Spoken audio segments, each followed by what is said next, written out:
Good evening, everyone, and welcome to the Concord Museum, this virtual forum on an icy evening. I suppose it's good that we're all safe in our homes. I've asked my friend and colleague, Rob Monroe, who's a member of the Concord Museum Board of Governors and the co-president of the Robbins House here in Concord, to introduce tonight's forum. Over to you, Rob. Thanks, Tom, and good evening, everyone. As Tom mentioned, I'm Rob Monroe, the co-president of the Robbins House and a member of the Concord Museum Board of Governors. I'm so pleased that these two organizations, devoted to expanding our understanding of all of Concord's history, and especially its African, African-American, and anti-slavery past, have partnered this month on a series of programs that look simultaneously at three of our nation's most important presidents, Washington, Jefferson, and Lincoln, through the lens of slavery. Last week, Professor H.W. Brand spoke on his book, The Zealot and the Emancipator, John Brown, Abraham Lincoln, and the Struggle for American Freedom. Next week, Kiara Singleton and Naya Bates will look in part at Thomas Jefferson and how historic sites like Monticello now educate the public about the enslaved people who lived there. And tonight, on President's Day itself, we're honored to feature a conversation with historian Scott Casper speaking about George Washington, Mount Vernon, and the African-American community, both enslaved and free, that lived and worked at one of our nation's most recognizable monuments. We are pleased to use this opportunity to welcome Scott to our Commonwealth and to his new role as president of the American Antiquarian Society in Worcester. We thank AAS for also co-sponsoring this evening's event and warmly welcome any AAS member and supporters to visit our respective sites here in Concord. Scott Casper is the author of two books, Sarah Johnson's Mount Vernon, The Forgotten History of an American Shrine, and Constructing American Lives, Biography and Culture in 19th Century America. An active public historian, Dr. Casper has been advisor to George Washington's Mount Vernon, the Center for Civic Education, and a board member of the Maryland Humanities and the Greater Baltimore Cultural Alliance. Before coming to AAS this fall, Dr. Casper served as the Dean of the College of Arts, Humanities, and Social Sciences at the University of Maryland, Baltimore County, and previous to that as a professor and chair of the history department at the University of Nevada, Reno. Our moderator this evening will be Tom Putnam, the Edward W. Kane Executive Director of the Concord Museum. The last programs the Concord Museum and the Robbins House co-sponsored included a forum with Carrie Greenidge on her biography of William Monroe Trotter, and a conversation with David Blight on his Pulitzer Prize-winning book on Frederick Douglass. It is fitting, of course, to shine a spotlight on crusading figures in our nation's history, like Douglass, Trotter, and John Brown. But it is equally important to focus on those stories often left untold in our history texts. Tonight, we will give the story of Sarah Johnson its full due. Her exemplary life, living and working at Mount Vernon, both before and after the Civil War, provides us insights concerning the history of Mount Vernon and our nation during the turbulence of the 19th century and through Reconstruction. We thank all of you for joining us this evening and remind you that you can ask questions through the chat on YouTube. I know that wherever you may be watching from, you join me now in warmly welcoming Scott Casper and Tom Putnam to the Concord Museum's virtual stage. Great. Thank you, Rob. Right. And Scott, thank you so much for joining us, taking the time to be here, especially on President's Day. And I wanted to thank you and your predecessor, Ellen Dunlap, and all your colleagues at the American Antiquarian Society for our recent partnership on an exhibit focusing on Paul Revere.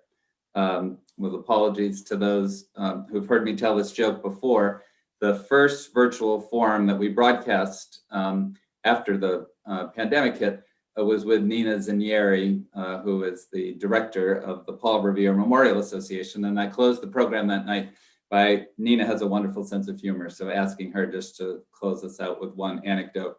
And she noted the day that a visitor at the Paul Revere House asked her whether Paul Revere was president before or after George Washington, at which point Nina said she didn't quite know where to even start with it in answering that question. But I'm sure we have assembled a far more learned group of viewers here this evening. But even so, it's always good to just define some terms before we start with the story of Sarah Johnson. So I just wanted to begin with a few basic questions. So can you just briefly remind us that the George Washington's family's relationship to Mount Vernon, that he grew up there, and that, if I understand the history correctly, he inherited his first slaves at a fairly young age. Can you just go over that for us? Absolutely. Thanks so much, Tom. It's a pleasure to be here with you tonight, and I'm delighted to continue the partnership between the American Antiquarian Society and the Concord Museum. George Washington was born in 1832, and his father owned a variety of plantations. His father died when George was just 11 years old, and George inherited his first enslaved people at that point. George Washington actually became the owner of Mount Vernon upon the death of his half-brother, Lawrence Washington, and then ultimately the death also of the child of Lawrence Washington who would have inherited it. So it was actually his half-brother's plantation. He spent a good deal of time there as a teenager, as a young man, because Lawrence was really his role model, who introduced him to polite society in the 1740s and early 1750s. And then George Washington comes back to Mount Vernon as the owner of Mount Vernon after he's married Martha Dandridge Custis in the late 50s. And tell us a little more about that, because he acquires more slaves or enslaved people through that marriage. Exactly. So Washington, in fact, married a woman who was far wealthier than he was, by virtue of both her own family and her first husband's family. She brought with her to the marriage many enslaved families. At the time of Washington's death in 1799, there were about 320 enslaved people at Mount Vernon, of whom only about 120 or 125 belonged to George Washington. Most of the rest belonged to Martha's family and were in fact going to be inherited by Martha's grandchildren by her first marriage. And just tell us, where does the name Mount Vernon come from? People may not know that. The name Mount Vernon comes from Admiral Vernon in the British Navy, who was his half-brother Lawrence's commanding officer. Yeah, so it's in fact a British name for the father of the American Republic's house. And we could do a whole forum on this. So again, I'm asking you just to give brief answers to these opening questions. But like all land in the United States, it was originally occupied by indigenous people. You just briefly tell us a little bit about its indigenous past. Its indigenous past, which is not something I've studied intensely, was very much before even George Washington's grandfather. Washington's great-grandfather inherited the land from his father, but the indigenous past is something Mount Vernon, in fact, is just in the process of returning to. Right. I think, as you were saying, AAS and Concord Museum, I think we're all focusing more and more on these issues of diversity and inclusion, and those are important stories that need to be told. Exactly. At AAS, we're certainly doing that. We're beginning conversations with the Nipmuc, on whose land AAS sits, Right. and we hope to continue that work over the years ahead.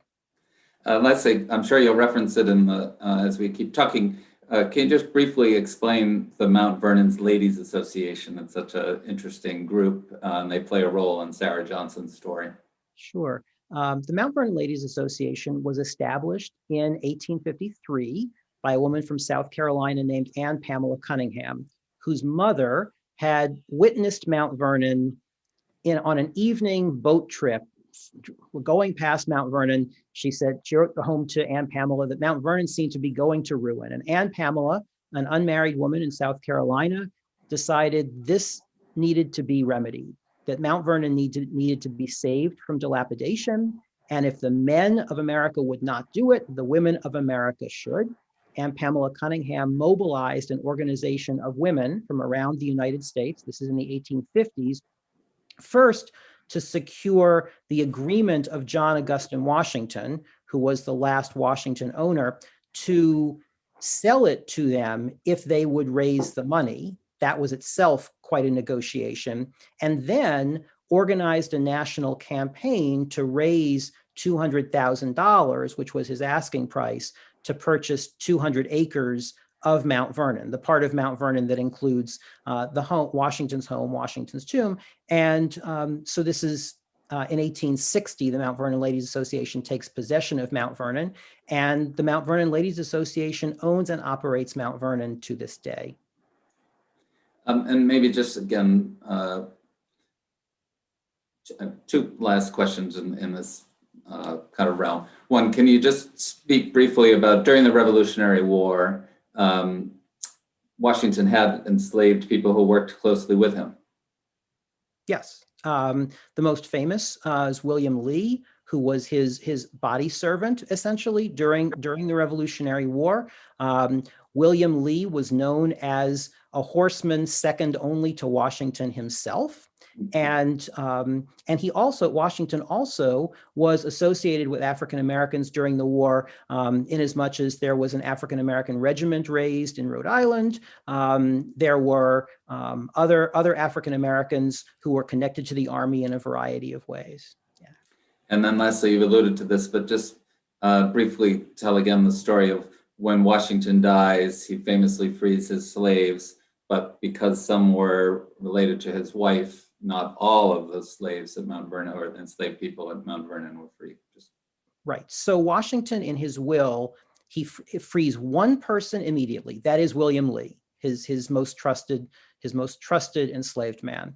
The other enslaved people who belong to him legally are the ones he can free. In his will, he stipulates that they will be free upon Martha Washington's death. She frees them early. She frees them on New Year's Day, 1801, which turns out is about 16 months before her own death. And that's about 124, I believe, enslaved men, women, and children. And then another 175 or thereabouts were owned by Martha's estate. Upon Martha's death, they were inherited by her grandchildren, her Custis grandchildren, who lived on other plantations. In some cases, Washington slaves and Custis slaves had intermarried with each other. And so that might mean that one member of a couple became free while the other didn't, and their children's status would depend upon the status of their mother. Fascinating. Okay, so Allison, you can bring the slides up, and I really enjoyed the book, and I highly recommend it for those who today will just give you a taste of it, and I want to have the story somewhat unfold naturally on its own, and Scott's provided us some slides, but I love this line, Scott, it's midway through the book, where you write, Mount Vernon was both George Washington's and Sarah Johnson's, a place where the sacred past and an emancipatory present no less glorious met. Maybe just, again, before we tell Sarah's whole story, just give us kind of the premise of the book related to the monument that is a monument, obviously, to our founding father and first president, but a place where an African-American community lived and worked and flourished. Mount Vernon is best known, obviously, as George Washington's home. And like many historic sites, Mount Vernon essentially freezes a place in time. That is, people go there to see Mount Vernon as it was in George Washington's time, in the 1790s, the last decade of his life. That's the period that is preserved there to this day. But after George Washington died, life went on at Mount Vernon. And my book is really the story of how life went on there, how subsequent Washingtons inherited the place, the most present inhabitants of Mount Vernon across the entire 19th century were African American. And even though we think of Mount Vernon as a place that's frozen in the 18th century, we can see at Mount Vernon all of the major transformations of the 19th century if we just look at the lives of the African Americans who were living there across those decades. We can see, for example, people in slavery creating families and communities underneath the hard hand of slavery, communities that could be, families and communities that could be torn apart by a slave owner's will, by a sale at any time. We see people running to freedom. We see during the Civil War, members of that community finding freedom in a variety of ways, including one of them by joining the Union Army.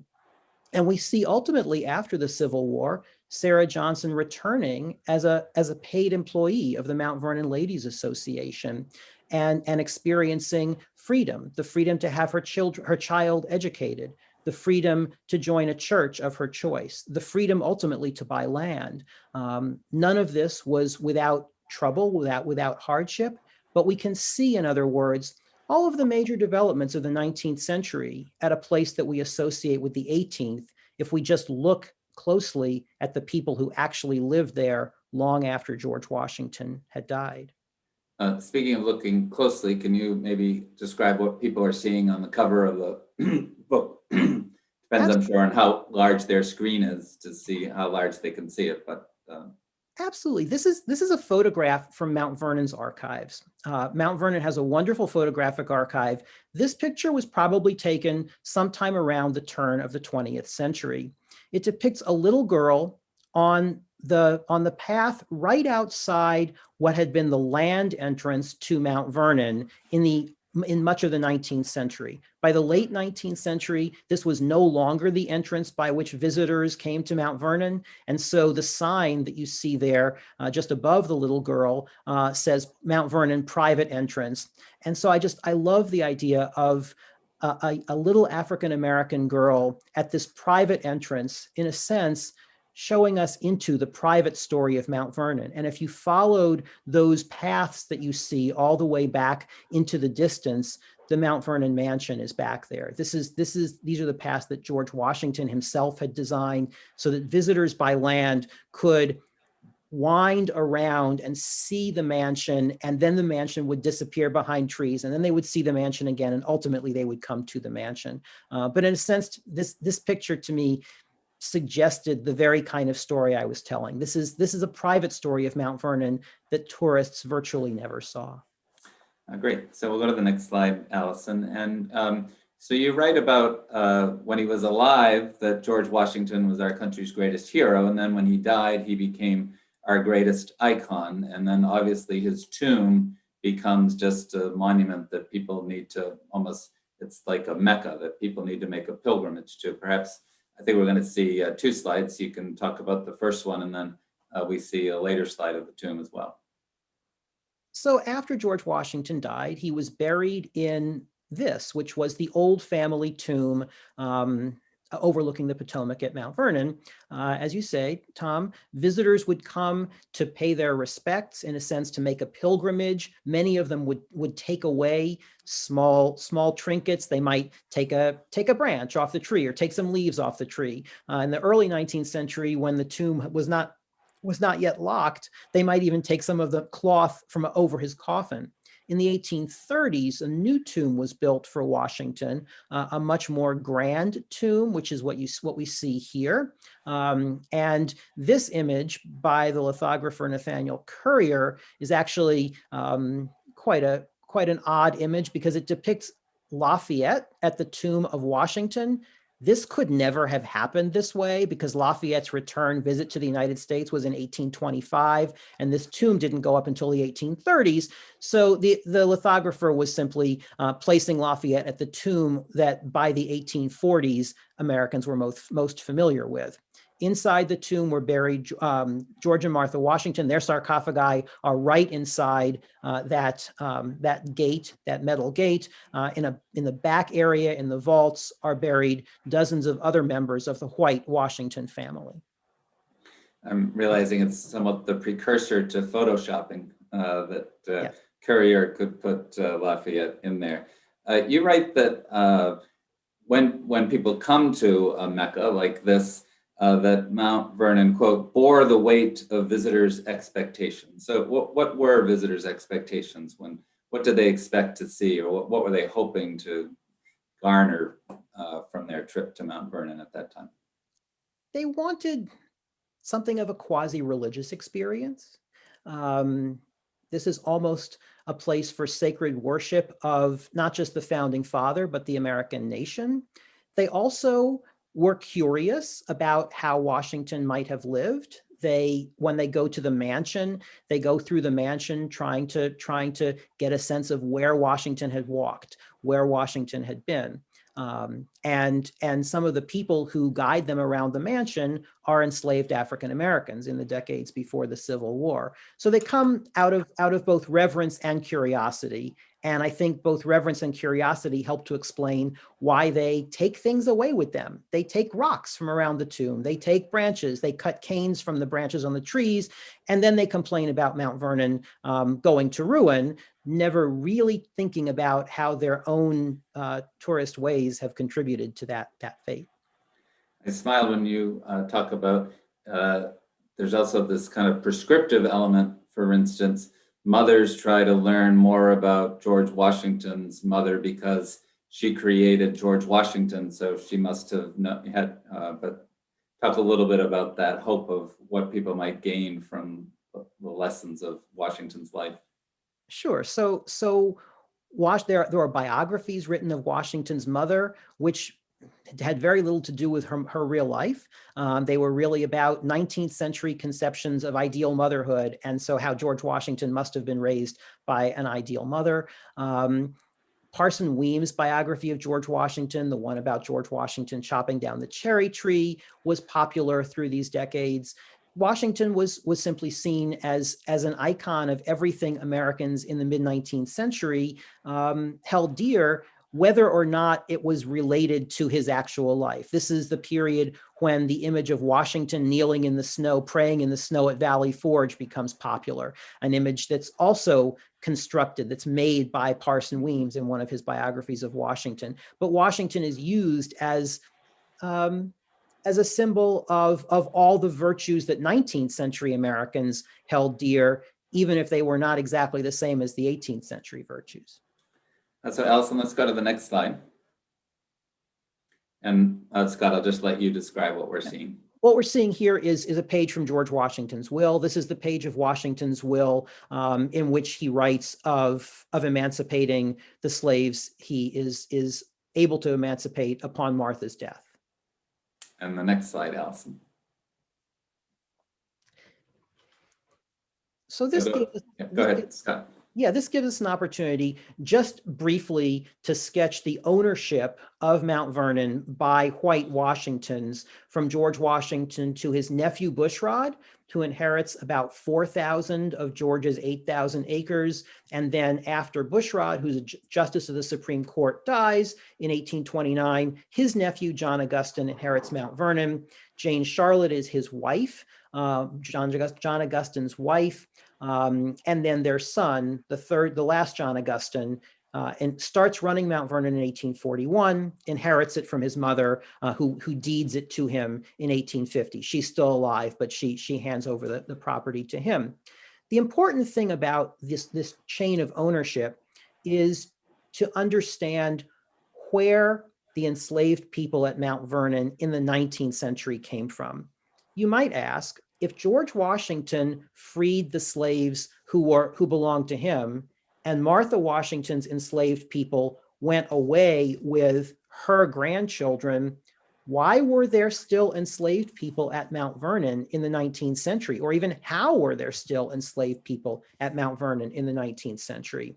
And the answer is that when Bushrod Washington inherited Mount Vernon, he brought enslaved people with him who had not lived there before. He had inherited those people from his father, who was George Washington's brother, Jack, John Augustine I. And then when the subsequent John Augustine Washingtons come to Mount Vernon, each of them brings additional enslaved people. So the community that I write about in my book is an African-American community at Mount Vernon that, in fact, had never been there in George Washington's day. They had come with the subsequent owners. They had built new family ties there, even as they had continuing family ties in the places that they had come from. Great, Alison, let's go to the next slide.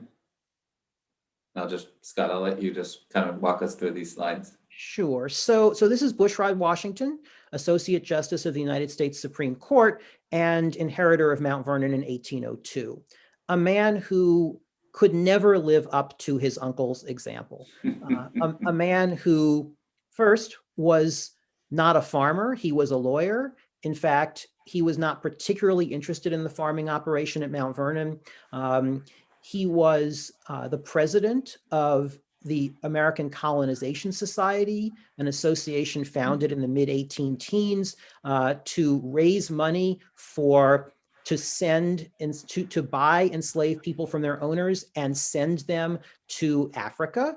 Bushrod Washington also gained notoriety in 1821 when he sold 54 of the enslaved men, women, and children at Mount Vernon.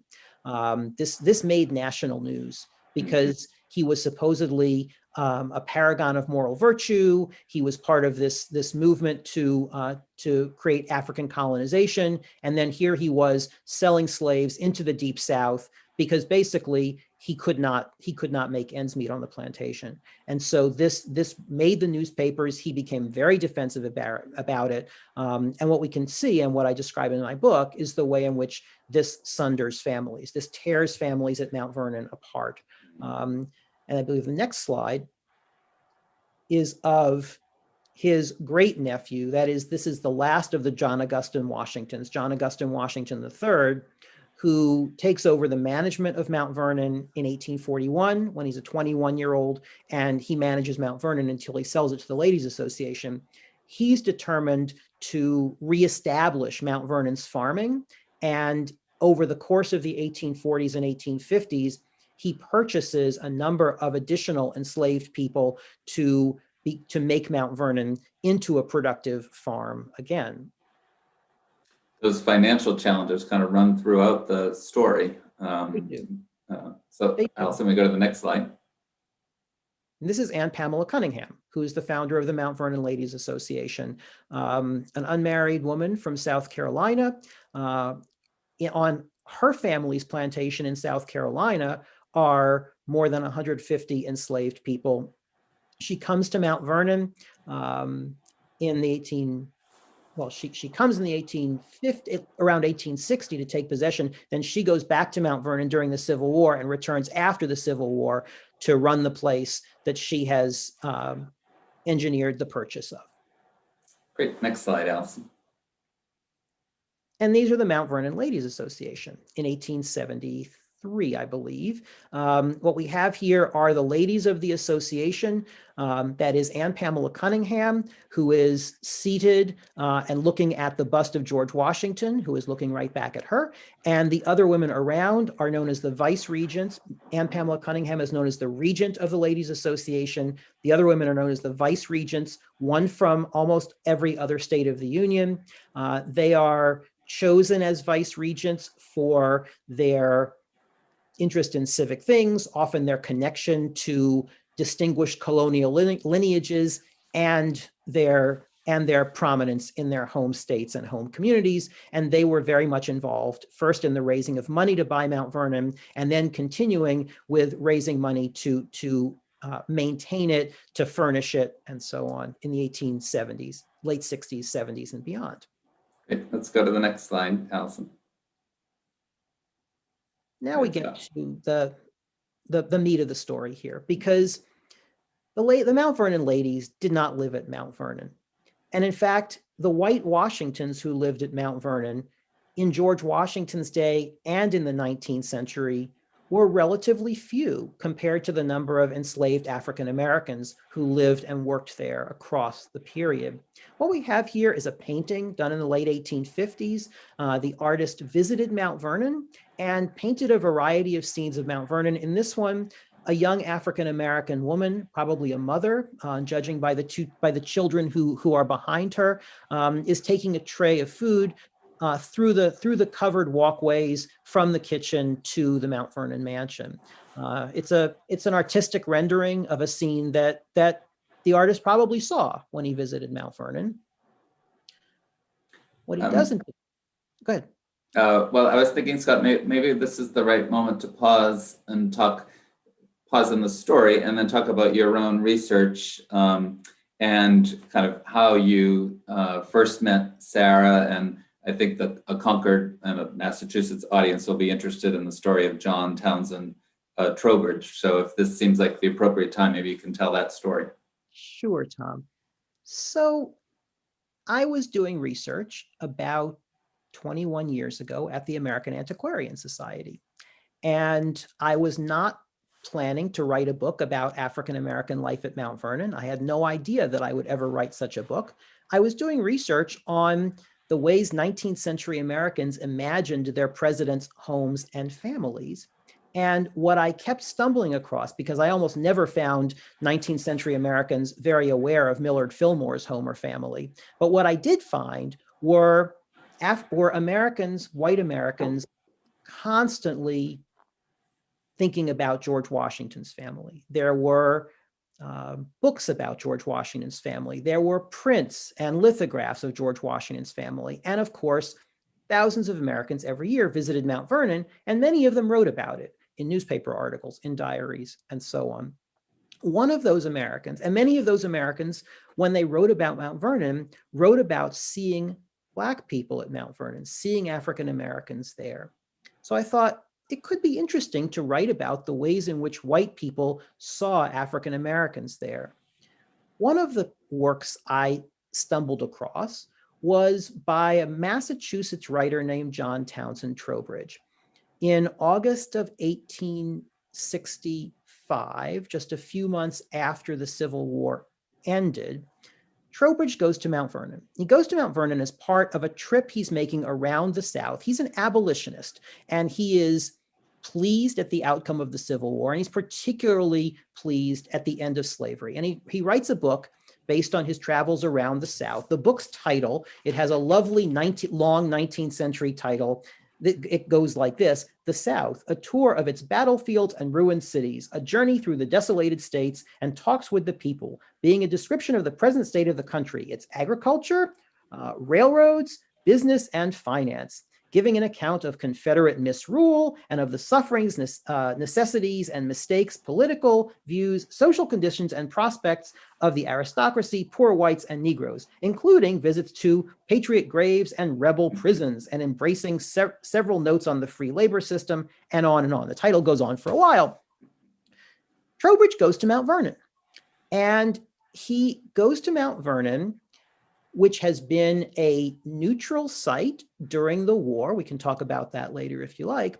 And at Mount Vernon, he meets a young woman and talks with this young woman and recounts that conversation in his book. We actually know that this happened because he writes about it in the little journals that he's scribbling that become the basis for the book. Those journals are currently at the Boston Public Library. And so we know that he meets a young woman there. And when I encountered this book, I had no idea who this young woman was. He describes her as being 20 years old. She has a 4-year-old son at Mount Vernon. Her husband works at Mount Vernon. These are things she tells him.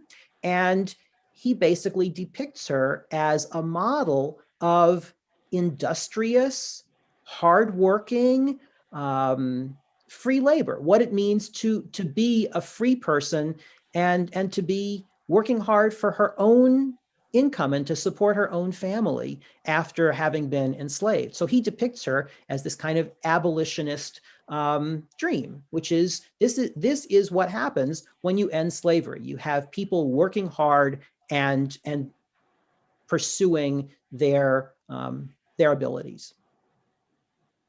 And then you go and go to the National Archives and look into a census and find out more about her.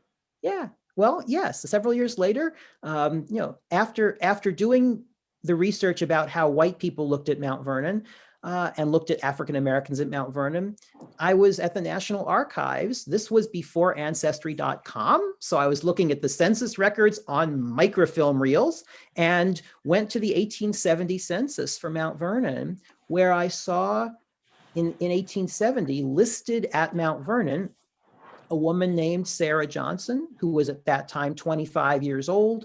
Her son was listed, his name was Smith, was listed as being 9 years old. And if you do the math, subtract 5 years, you realize these may be the same people Trowbridge was talking about. And then over time, I ended up doing lots of research at Mount Vernon, looking at, for example, their employee records and many other kinds of records there, and realized that's exactly what I had found, that I was able then to identify the unnamed people that Trowbridge had been writing about. And part of the joy of doing this research was connecting what some of the tourists wrote about in their articles and in their diaries to the names of real people.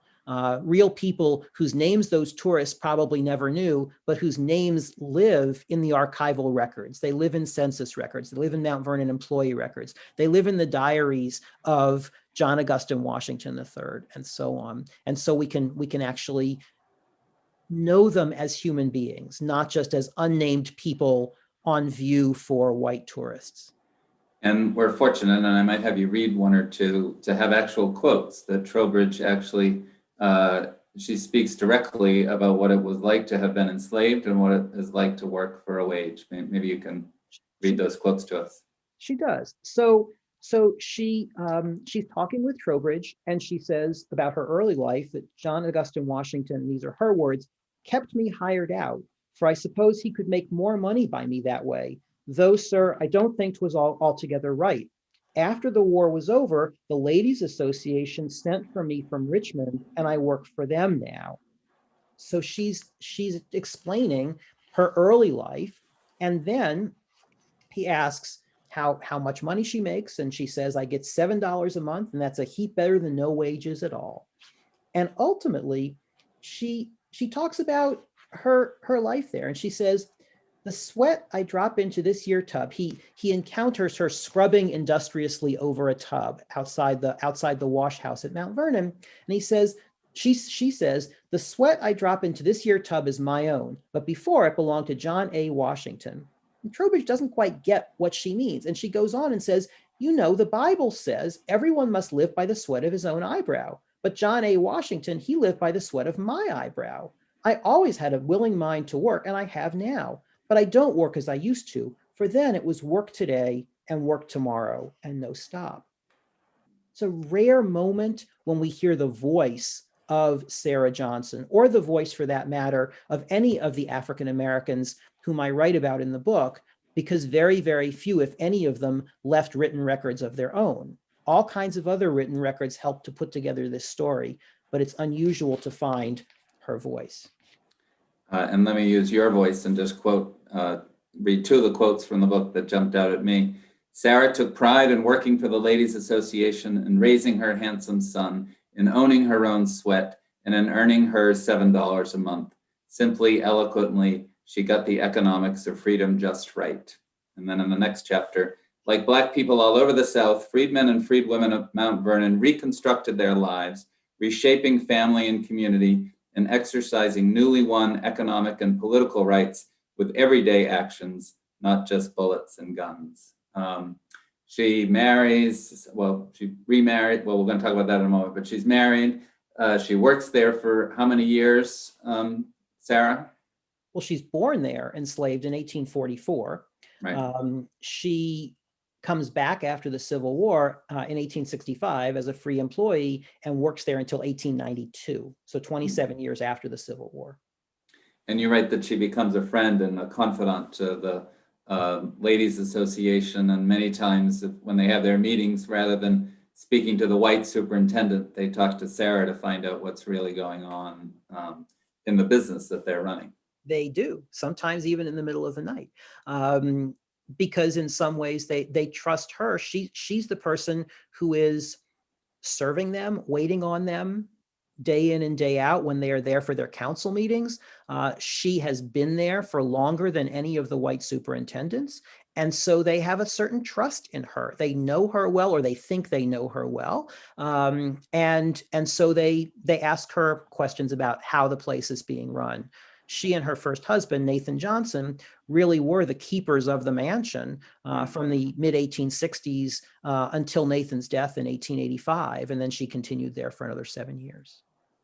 Remind the audience, we're going to take questions. So we've got one, but we'd like to encourage some more. We have a few more slides to go through. So sure. Allison, why don't we go through the next slide? So these are photographs of Mount Vernon in the 1850s. Actually, it's one photograph and then a close-up of that photograph. This illustrates what I described earlier, how Mount Vernon seems to be going to ruin in the 1850s. You might notice that there are ship's masts being used to hold up the portico, to hold up the balcony. But what you see in the close-up is that on the piazza, on the porch of Mount Vernon, are African Americans. Looks like a man and a number of children. We don't know who these are. This is late 1850s. They are probably enslaved people who belonged to John Augustine Washington, but we don't know exactly who. And I should mention, you know when Sarah was born because of John Augustine Washington's journal. He writes it in his diary. He writes it in his diary on September 30th, 1844. Hannah had a child. Hannah had a daughter last night whom she calls Sarah, and so we know the exact date of her birth. Her mother, Hannah, was a teenage field hand at Mount Vernon. She had already had a son 2 years earlier, and so Sarah's story begins at or near Mount Vernon. I say at or near because Hannah was actually rented out to a relative. John Augustine Washington rented her out to a relative. So it's likely that Hannah was conceived, maybe not at Mount Vernon, but was born at Mount Vernon in late September 1844. Your work, Scott, it really is a case study and kind of the historian as archaeologist. I mean, the amount of digging that you have to do and the different sites you have to go to kind of piece this story together, which why don't you maybe just talk generally about that is often the case to find these stories that are often hidden to history with less of a written record, particularly with African-American community. Yeah, to find African-American history, particularly the history of African Americans who were not able to read and write, as far as we know, requires looking at records that were often made about them, but not made by them.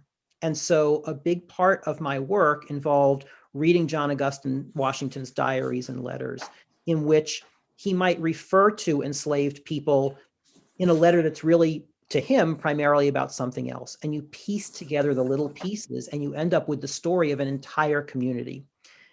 I will say that Ancestry.com came along at exactly the right time. As I was working on the book, it enabled me to piece together family relationships so that I could create essentially a census of the enslaved people who lived and worked at Mount Vernon across the 19th century.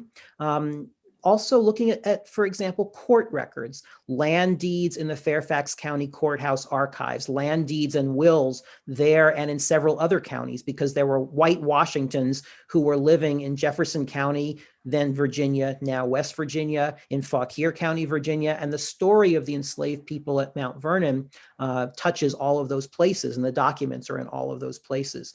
So we look at all of these documents, and the challenge really, and it's fun and it's also a responsibility, is the challenge of trying to find African-American voices and African-American hopes and aspirations, even in the pages of documents written by people who might not have acknowledged those voices and those aspirations. And so often it involves reading between the lines, trying to understand what it meant for John Augustine Washington, for example, to write about some of his slaves being married to one another, or what it means when he sells them away, and so on. So it's really about unearthing different kinds of sources. I want to be careful about likening myself too much to an archaeologist, because I've seen the work that the archaeologists at Mount Vernon do, and it is painstaking in a whole different way. And it's in fact discovering the archaeology of enslavement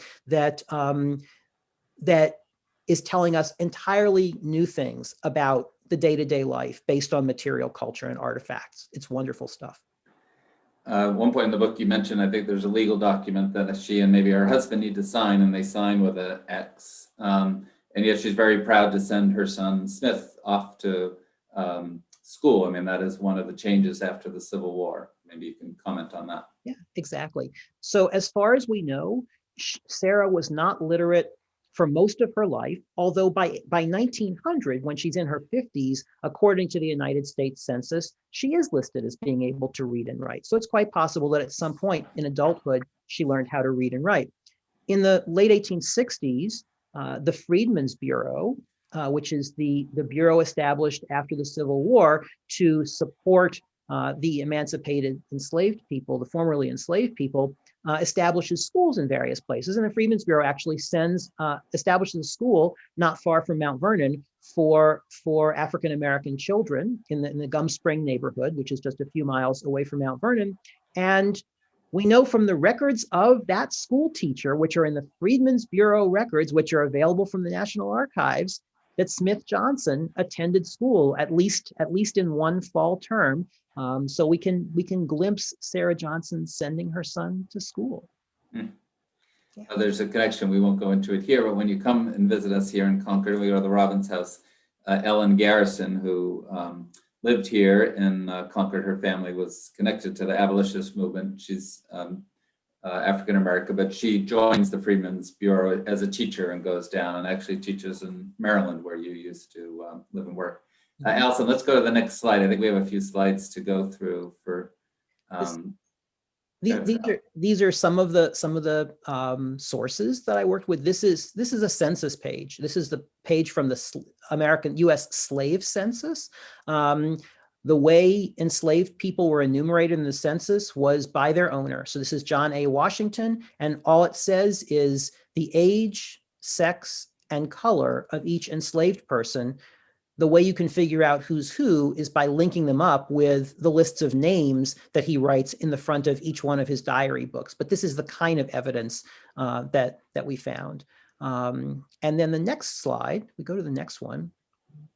This turned out to be a crucial piece of evidence that I found right here at the American Antiquarian Society. This is an ad from the Alexandria Gazette, the Alexandria newspaper, in the fall of in December of 1857. And the reason this is crucial is that it tells us that what Sarah told John Townsend Trowbridge is actually absolutely true. Because what John Augustine Washington did in the late 1850s, he had essentially more enslaved people than he had work for. And rather than having them at Mount Vernon, where he would have to clothe them and feed them when he didn't have enough work for them, he did what many slave owners did in this period. He hired them out.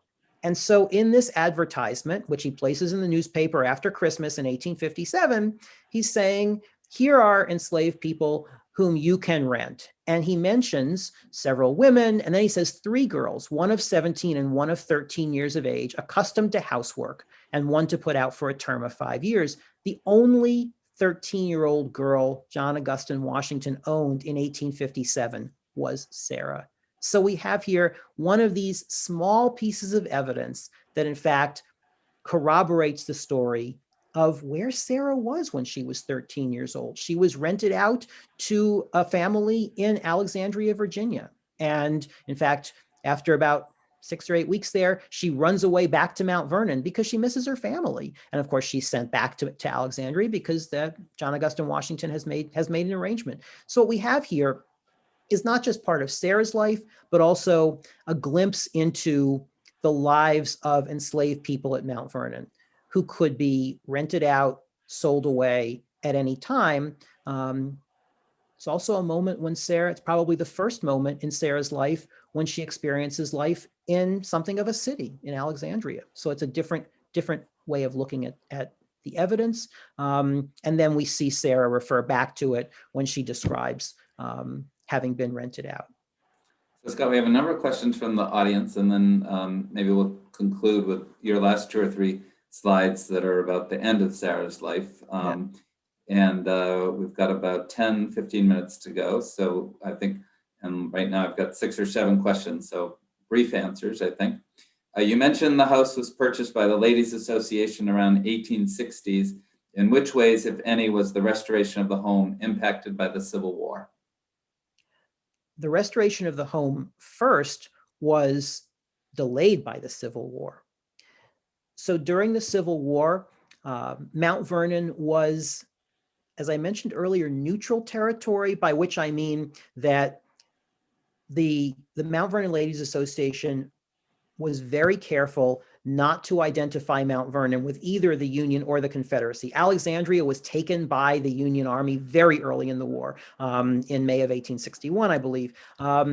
And so soldiers would come to Mount Vernon during the war, but during the war, the revenues coming into Mount Vernon pretty much dried up. The steamboat traffic, the steamboat couldn't go up and down the Potomac, bringing people to Mount Vernon. There was no revenue to restore Mount Vernon. It was basically simply existing. And it's after the war when the Mount Vernon ladies come up with the plan to refurnish the house, in which each of the ladies takes a room and furnishes one room in the house.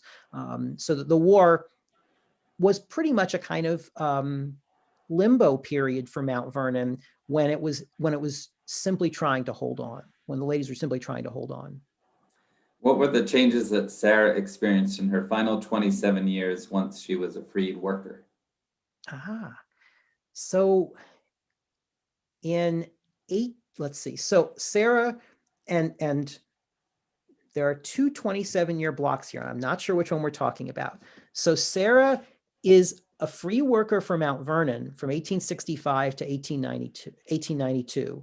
And then she leaves Mount Vernon and she lives another 27 years and she dies in January of 1920. So in the first 27-year period, she experiences working for the Ladies Association.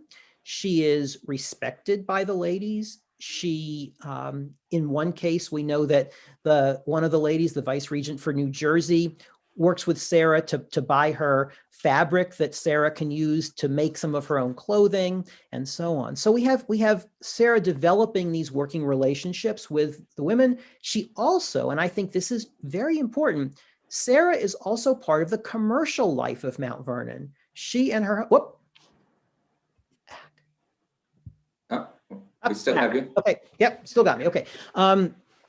She and her husband, Nathan, run the lunchroom at Mount Vernon. Mount Vernon had never had a restaurant before. And the ladies in the early 1870s decide they're going to try to run a lunch counter because the tourists are coming from Washington and they want to eat. And so Sarah and Nathan run the lunchroom at Mount Vernon. They're the ones who not just actually, they hire people to do some of the cooking and to do the waiting, and they take the money. They serve some of the food. They're business people. Sarah sells the guidebooks and the photographs and copies of Washington's will. So she's doing commercial work at Mount Vernon, which is also her home. She lives on the premises. In 1892, when she leaves Mount Vernon, she by then, and we'll get to we've got another slide for this. Actually, we can keep moving, I think, through the slides. This is the one known picture of Sarah. It was in 1891, the year before she leaves Mount Vernon. A newspaper reporter comes to Mount Vernon to document and write about the council meeting, the meeting of the white women at Mount Vernon. And the newspaper reporter, either the reporter or a sketch artist, sketches pictures of Sarah, who at that point is the keeper of the mansion, and also of her uncle, Edmund Parker, who is the guard at Washington's tomb. And I believe we have a picture of him as well here. And this is from the same newspaper article. This is Edmund Parker, the guardian of the tomb. He had come to Mount Vernon as a 14-year-old boy in 1841, enslaved. And now in the 1890s, he holds the respected position as the guardian of Washington's tomb, telling the story of Washington's final years, telling the story of Washington's death, and of all the people who visited the tomb. So Sarah, by the late 1880s, and we have another picture of Edmund, by the way, next. This is a picture sketched of Edmund by the superintendent of Mount Vernon, Harrison Dodge. And the next slide, I believe, this is a photograph of Jim Mitchell, one of the older African-American men who had been enslaved there under John Augustine Washington III. And then after the Civil War, he too returns as a free person. The next slide is the one that I want us to look at, because this is Sarah's wedding invitation to her second marriage. I was, I would say, blown away when I found this. This wedding invitation is in a scrapbook at Mount Vernon kept by the vice regent from the state of Maine. Her name was Margaret Sweat. And she kept us a scrapbook of her mementos of Mount Vernon, including an engraved wedding invitation for an African-American woman in 1888. I imagine these were not frequent, and I imagine they're very difficult to find now, because most African Americans might not have had this kind of engraved invitation. This is 3 years after Sarah's first husband, Nathan, dies. Sarah, at this point, is a respected member, not just of the Mount Vernon community, but also connected to the African American community from Mount Vernon to Alexandria. William Robinson is a landowning African American who lives in the neighborhood, and they meet. He's widowed. They're both widowed at this point. And this is also the year when Sarah Johnson purchases land of her own. She purchases about 4 acres of land not far from Mount Vernon, land, in fact, that had once belonged to George Washington. So she's a landowner. Her new husband is a landowner.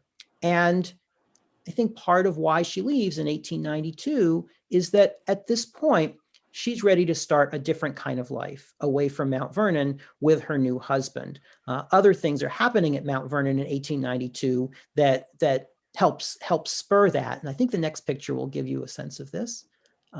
So this is from a photograph from 1892. In 1892, things are changing at Mount Vernon. This is the Grand Army of the Republic, which is the veterans, the Union War Veterans Association, who had their national convention at Mount Vernon in September of 1892. And in 1 week of September 1892, 30,000 people visited Mount Vernon. It was the most ever. The first day of the week, the superintendent writes in his journal, "Great day, things are great." By Wednesday, it's not so great. Wednesday, it rains all day, and Mount Vernon is a sloshy, muddy mess. The same week, the electric railroad is connected to Mount Vernon. This is the beginning of a whole new story of tourism at Mount Vernon, when visitors are going to come to Mount Vernon all day long, not just for a few hours a day. Sarah is realizing, I think, that her life is going to change, and not in ways that she is particularly fond of. And so at the end of September 1892, she resigns from Mount Vernon, she turns in her keys, and she moves probably to live on her husband's farm, which was much bigger than her 4 acres. I told Scott that we often don't get as many questions as we'd like, and tonight we have too many. So I think I'm going to just end with 2, one from the audience and one from me, because we've hit the 8 o'clock hour. So the one from the audience, tell us a little bit more about her son. I know she had a grandson, and whether you've been able to track her descendants. Alas, no. Her son died before she did. She lived until 1920, but her son died in 1908 or 1909. Her grandson, Nathan Johnson, I was able to track up until about 1920, but then the trail goes cold. And part of the challenge is tracking people with last names like Johnson. It just became very, very difficult. We don't find him in the census records for 1930 or 1940.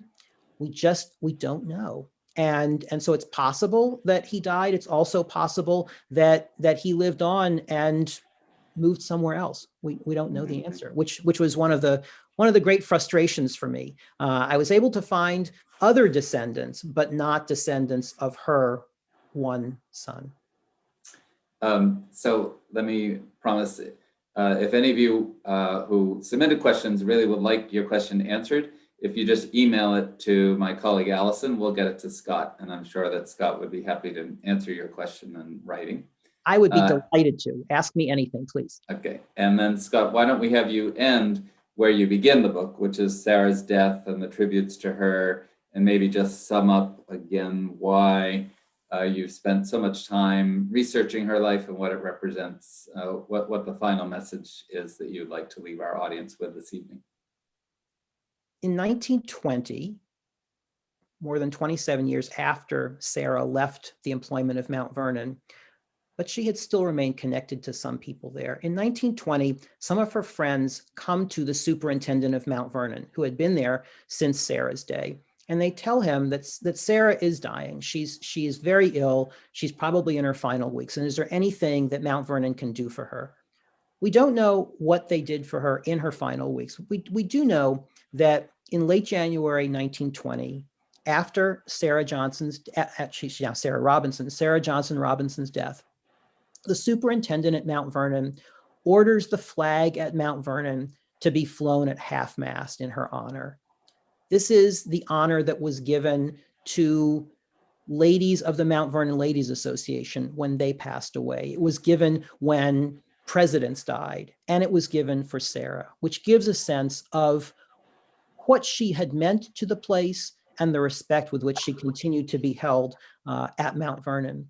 And I think that that's the story with which I start my book, because it suggests something about not just her importance, but the importance of this story, the story of African Americans at 19th century Mount Vernon. I think there are three big takeaways here. One is that we usually think about the story of American historic preservation as the story of elite white people coming together to save America's historic sites, elite white people like the Mount Vernon Ladies Association. We usually don't tell the stories of the people who are on the ground doing the work at those sites day in and day out, year in and year out. And in fact, Sarah and her community, because this is not just a story of one woman, it's a story of a community. This community was in fact at least as responsible for the preservation of Mount Vernon in the 19th century as any white Washingtons or Ladies Association. So one story is the story of a different kind of story of American historic preservation. A second story is really about how a national site like Mount Vernon is also a very local place. It's a place where African Americans live their day-to-day lives year after year through the 19th century. The tourists may come to get away from their day-to-day lives and step back into the 18th century, but it's not a static place. It's a place where people are living 19th century lives that the tourists never see. And that really leads to the third point about my story, which is history doesn't stand still just because George Washington died. The story of a historic site like Mount Vernon is not just the story of its so-called historic period. It's the story of change. And in fact, if you look at the story of Mount Vernon in the 19th century, you see all of the major changes of the 19th century, the ways in which African-American lives were transformed, and the ways in which African Americans themselves transformed their lives. We see people as agents, not because they are writing great treatises, not because they are marching for rights, but because in their daily lives and their daily actions, they're demonstrating their humanity, they're demonstrating their commitment to their families, to their communities, and to their freedom. And that's the story we see at Sarah Johnson's Mount Vernon. Scott, thank you so much. The book is Sarah Johnson's Mount Vernon, The Forgotten History of an American Shrine. It's available at the Concord Bookshop if you're here in town. I'm sure you can also get it online and at your local library. We've only just, we've done, I think, a good job at covering the story in an hour, but we've just touched the surface of the book, which I greatly enjoyed reading over the weekend. So Scott, again, thank you. Thank everyone from the American Antiquarian Society, from the Robbins House. We thank all of you for watching this evening. We hope you'll join us next week when we're going to look at Monticello and a local, the Royal House here in Medford and its slave quarters. And I should just note that we're starting that forum at 7:30 rather than 7 next week. So thank you all again.